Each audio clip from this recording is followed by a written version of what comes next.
When it comes to holiday specials, Valentine's Day is not the first one that comes to mind, is it? I mean, just look at how many unreviewed Christmas specials I have sitting right here. Halloween comes in second, and heck, even Groundhog's Day has Groundhog's Day. That's not to say that there aren't any, it's just that Valentine's doesn't seem to have a great pumpkin or a wonderful life. So this February 14th, I'd like to try and reignite some passion for some specials that really could use some more love. This is the top 12 Forget-Me-Not Valentines.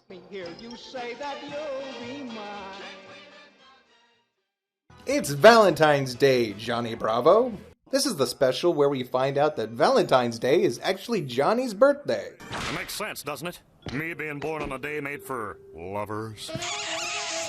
His lovable old mama has set him up with a blind date, but Johnny insists that he can find his own. And if you're actually familiar with the series, you know how that turns out. Foreign chicks love big, buff American men. Look it up. Seriously, hitting on underage foreign vacationers?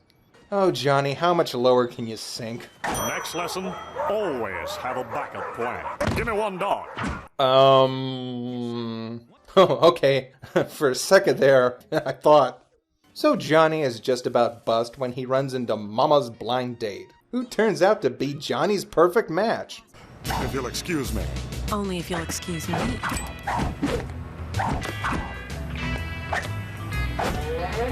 They share the best birthday/Valentine's date ever, only to reveal that she's a secret agent and has to erase Johnny's memory. Hey, that feels me. Okay, so why did she go on a date when she knew deadly assassins were on her tail? How does Mama casually know a secret agent? Why do they stick another Osmond cameo in the middle of this? Why do I love saying Mama so much? Depressed that he seems to have wasted another year, Johnny goes home to find a surprise party and a package from a secret admirer, letting him know that there's bound to be someone out there for him. Yeah, I know. Winnie the Pooh, A Valentine for You. The denizens of the 100-Acre Woods are in a bit of a distress because Christopher Robin is writing a Valentine to a girl. A what? A girl. It's like a boy, only not, if you see what I mean. Oh. No. They all start to worry that if Christopher Robin falls in love, he won't have any time for them. They blame this on a bug called a smitten. If a second smitten smites him, it should cancel a first. Yeah, just like snake bites or lightning. So they find a firefly. And now we can get this back to Christopher Robin, so Christopher Robin can get back to being Christopher Robin. Really, I expected this from Pooh, but the rest of you should know better. Go on, Pooh. Debug the boy. I'm sure there's some episode of the TV series where they've seen fireflies before. However, Pooh can't bring himself to take away something that makes Christopher Robin happy, even if it means losing him. This is the saddest happy Valentines I can recall. But then Pooh, and all the others, find the very special Valentines that Christopher Robin made for them. But we thought you found a new friend. Oh, Pooh. Oh man, there's only one thing that can make this moment more awkward. There's a place right here. And there it is. This is possibly the most romantic Valentine special ever. But it was nice that Pooh was willing to make a sacrifice for his friend. And even though Robin will grow older, I'm sure he'll never forget a friend like Pooh. After all, did any of you?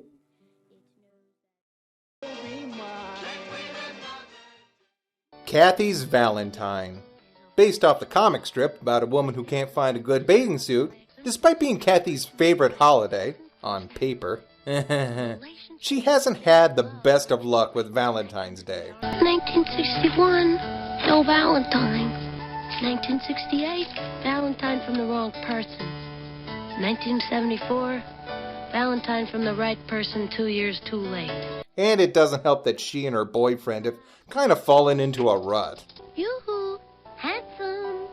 I see you've been to the therapist again, Kathy. Want to help me unthaw? You always act like a lunatic after you've been to the shrink. Just a sec. Take emotional risk, okay? I did that. Humiliate self with erotic suggestion. I did that. Just a sec. So Kathy is a neurotic mess, but what I like about this special is that it takes time to show us that Irving, the boyfriend, is also a neurotic mess. I mean, Kathy knows I care. Her phone number's in my automatic dialer. And it doesn't help that they had a fight right before some friend's Valentine wedding, and on the way to the wedding, and during the reception. You make me sick. You disgust me. This is the first thing we've agreed on in 2 months. I like it. But they end up back together at the end because... Yeah, I can sort of see why no one seems to talk about these specials anymore. There were some good jokes. Kathy, it would kill Mom if she thought you put her on hold for the psychiatrist. She put you on hold for the psychiatrist, dear. But it kind of meanders around before losing steam. Maybe Kathy just works best as a strip, and occasional stationery. Why don't you read Kathy? She's hilarious. Too much baggage. Be My Valentine, Charlie Brown. Ironically, no one asked to be Charlie Brown's Valentine. Did anyone send Charlie Brown a Valentine? Who would waste a Valentine on stupid old Charlie Brown?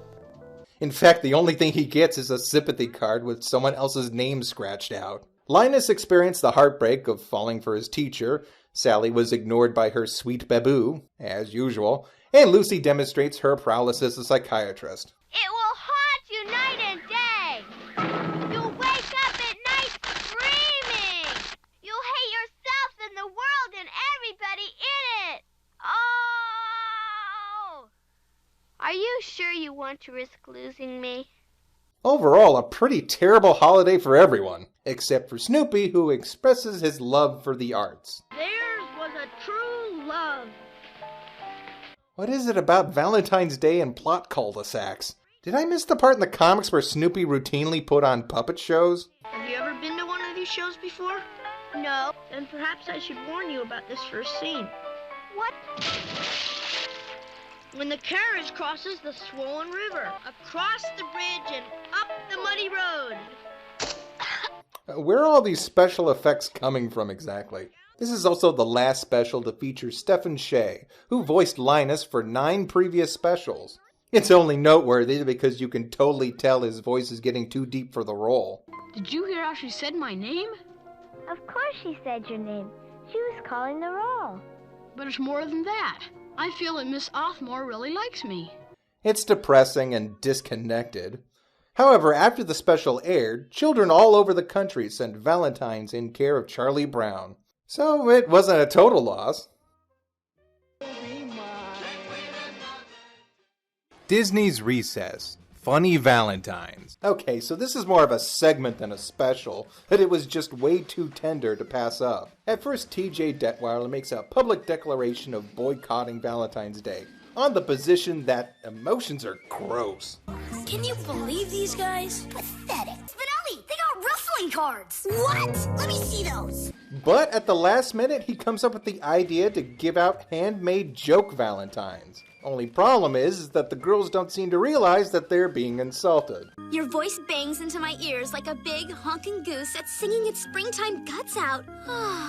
And each girl thinks that they are the only ones to get a Valentine from TJ, so... Hey, I wonder what those girls are talking about anyway. Got me. Eventually, emotions get way out of hand, but TJ explains that he never meant to lead any of them on, and apologizes. Today you have helped me learn, as every boy must, that it is not right to toy with the feelings of others, be they girls, little kids, or animals. In this case, girls. The girls gladly accept and tell him they appreciate all the work that went into the cards, until they finally realize what's written on them. Maybe next year, TJ will just buy his cards like a normal kid. TJ will never be a normal kid. Invader Zim, Tack the hideous new girl. Hideous or amazing? My dad's the head of the D delicious weenie corporation. So I brought Valentine's weenies for everyone! After all, Dib and her hit it off just fine, and she seems to love torturing Zim with traditional meat valentines that incinerate his alien flesh. Miss Bitters, I read that long ago people used to give out cards and candy on Valentine's Day. How did the whole meat thing get started? You don't want to know. But it turns out that Tak is another Irken invader who wants revenge on Zim for ruining her chances to become an elite soldier. Yes, so you blame me for your horrible life, blah, blah, big deal! Now it's up to an unlikely alliance to take her down before she destroys the planet. I have created a magma pump to hollow out the Earth's molten core. Once empty, I'll fill the planet with snacks as an offering to my tallest. Aw, she made a Valentine. And sadly, these two star-crossed dreamers must choose between their duty and their desires. To be with that one person who offers them a little piece of joy that they long gave up finding in this cold, unfeeling universe. You got all this from one episode? It's subtext. Madly Madagascar. It's a mad Madagascar. Seriously, we got a lot to get through, so... King Julian finds what he thinks is a love potion. Alex introduces Valentines to African wildlife in hopes of getting the same attention he got from New York. One of those weird not zebra things show up. Marty likey. Marty want love potion, but it's gone. Penguins make actual love potion from bug. Now every animal wants to make a weird hybrid zebra thing with Marty. Alex gets jealous. Tries some of Julian's homemade love potion. Everyone turns into giant Cronenberg bug monsters and... Oh wait, no, that's something else. Straightforward comedic mishaps that resolves itself just the way you think it will, but filled with that snappy DreamWorks wit and animation that we've come to love. Most of the time. Oh, and there's this side story about Gloria and Melman's first holiday as a couple, and Skipper's philosophies about the commercialized nature of Valentine's Day. What are you going to get Hula Girl for Valentine's Day? Nothing! No hokey knickknacks or cheesy gestures needed here. Isn't that right, Dollface? Drama! Oh, forget her. There's someone better waiting for you back in New York. The Pink Panther, Pink at First Sight. That sounds dirty. Everyone's favorite fuchsia feline is having his usual run of luck, even on V-Day. The weirdest part is that all the girls he sees start to turn into his ideal mate.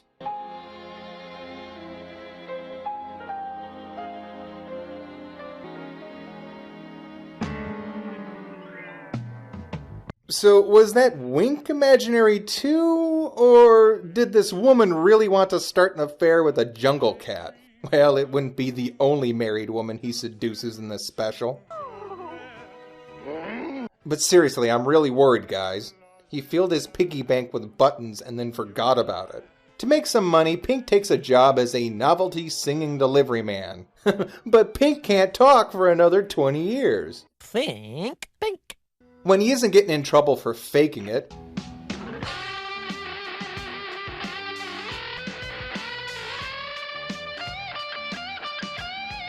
he's still the victim of circumstance, like unknowingly delivering a bomb to a mob boss. Hey, this sounds like a clock.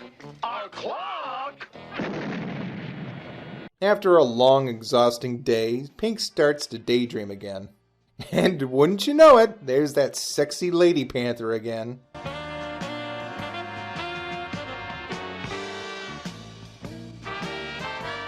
Is she real? Is she already married?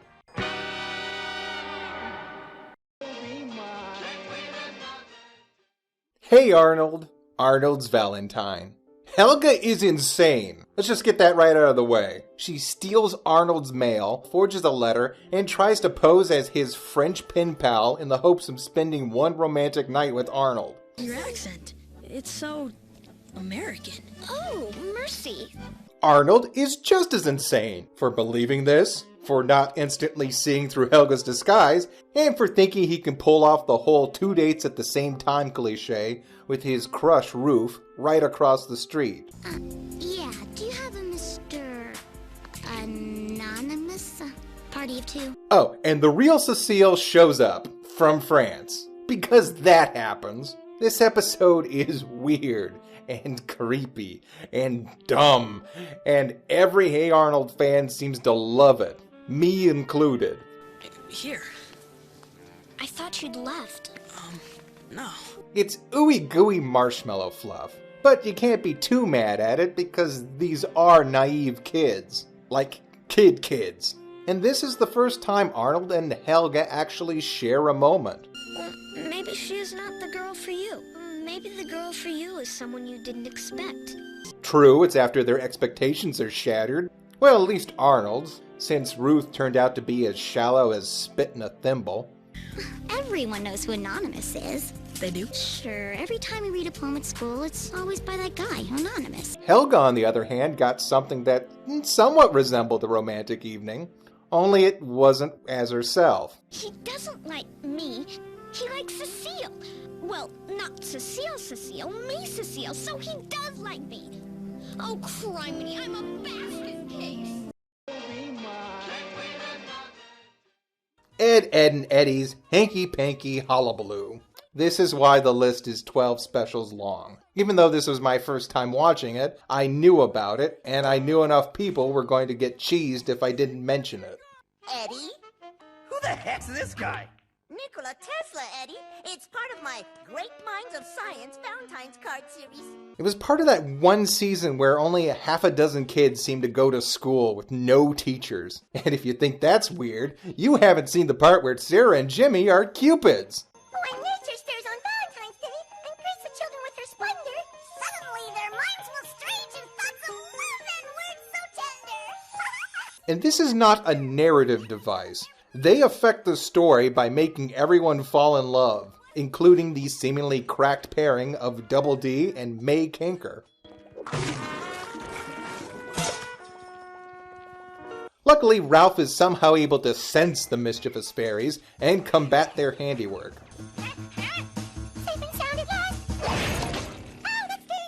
But here's the thing. If these two didn't interfere, who knows what could have happened? I mean, Double D showed her a genuinely sweet gesture when he gave her a Valentine, and May impressed him with her knowledge of chemistry.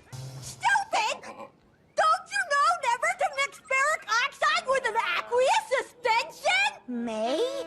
I've never seen that side of you. In fact, they even set the couple up as a possibility, which I'm kind of for, if Marie wasn't clearly the best Kanker. But it doesn't matter because the series is already ended. The harsh realities of their miserable lives have been restored. Thank you. Romeo and Juliet. From Nelvana's classic holiday special series comes a retelling of Romeo and Juliet. With robots. Now that's just dumb. It should have been gnomes. Romeo, Romeo, where are you, Romeo? Two competing robotics companies unveil their newest model in a bid to outdo each other. The two robots have almost the same idea. She's not just a junk pile, she's...